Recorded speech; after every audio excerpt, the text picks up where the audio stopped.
started. Are you private? General Picard. Now, since you are an engineer, I would like you to be working on the new project. Yes, sir.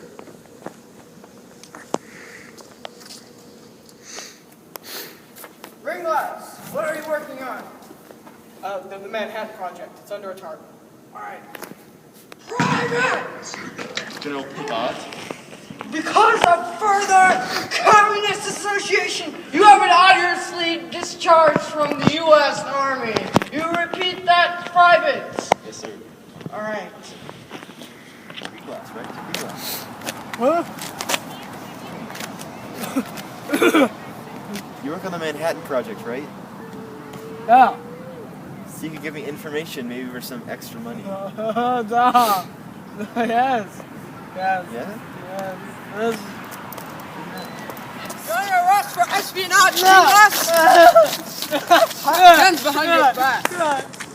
Hands behind your back.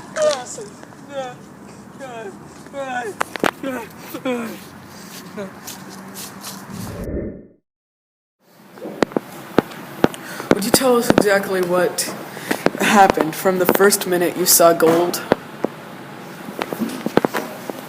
There was a knock on the door and I opened it. There was a man standing in the hallway who asked if I was Mr. Greenglass.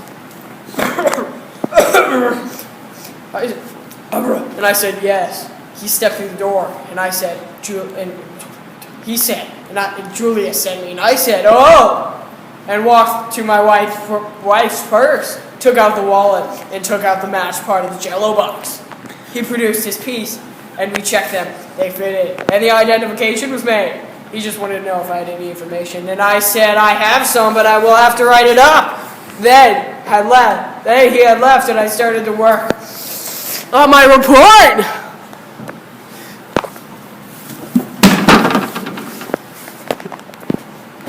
Where did you work on the report?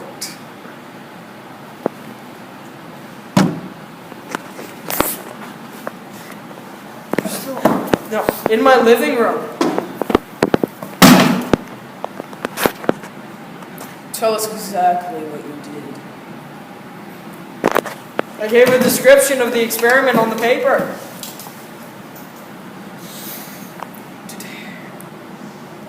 Was this another step in the same experiment on atomic energy concerning which you had given a sketch to Rosenberg? Yes, and I also gave him a list of possible recruits for espionage. Did Harry Gold come back in the afternoon? Yes, at 2:30 I gave him my report in an envelope, and he gave me an envelope, which I felt and realized there was money in it. Put it in my pocket.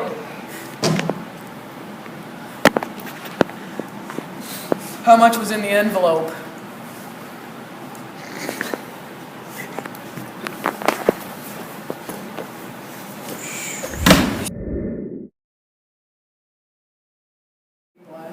Have you, at our request, prepared a copy of the sketch of the lens mold, which you finished to Rosenberg on that day? Yes.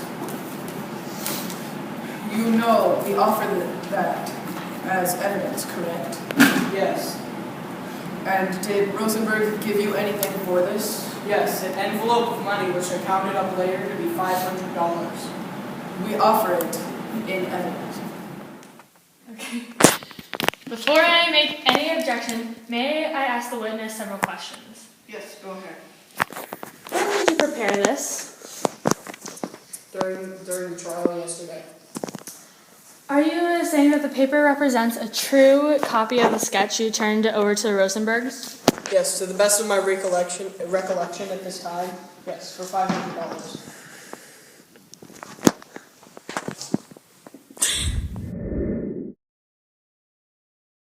Tell you what you did with that proximity fuse. He took it out of his briefcase. That is the same briefcase that he brought his lunch in with and gave to Russia. He told me that if he wanted to get in touch with the Russians, he had a means of communicating with them in a motion picture theater, an alcove, where he put the microfilm or messages, and the Russians would pick it up. If he wanted to see them in person, he would put a message in there, and by prearrangement, they would meet up in some lonely spot in Long Island.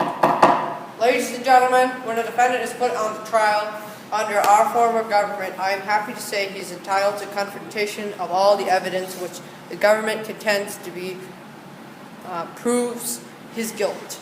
That is his constitutional right. In the view of the nature of the testimony we're about to hear, I'm going to ask all spectators to leave the courtroom on the balance of this particular testimony. I'm going to permit the press to be present, but we are going to trust to your good taste and good judgment on the matters of publishing portions of the testimony.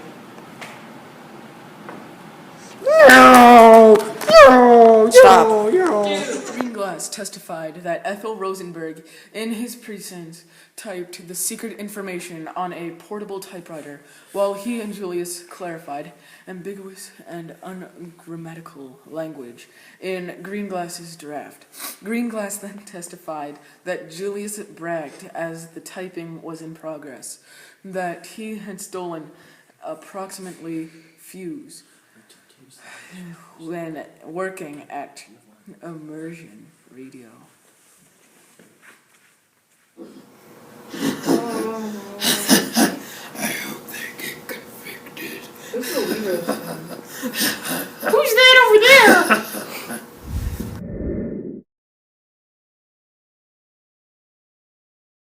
Has the jury reached a verdict? Yes, we have, Your Honor. Will the defendants please rise? On the charge of espionage, we, the jury, have found the defendant guilty. Your punishment will be death by the electric chair. Dun, dun, dun, dun. Dun, dun, dun, dun. Oh, gee.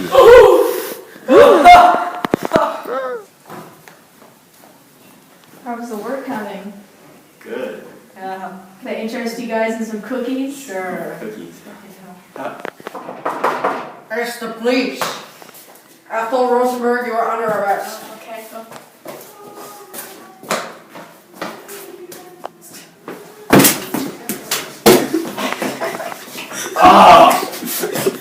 Put your pants on and you're under arrest. Let's go.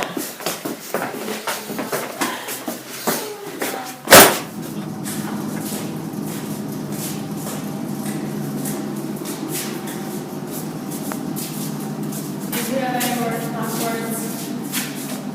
No. We're innocent. Men. We're innocent. Oh, yeah.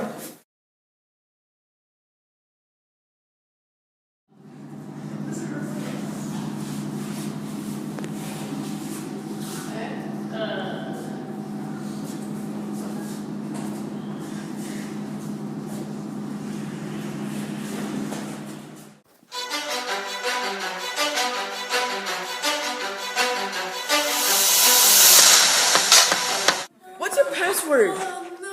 Chad. Chad. I can't get in your iPad.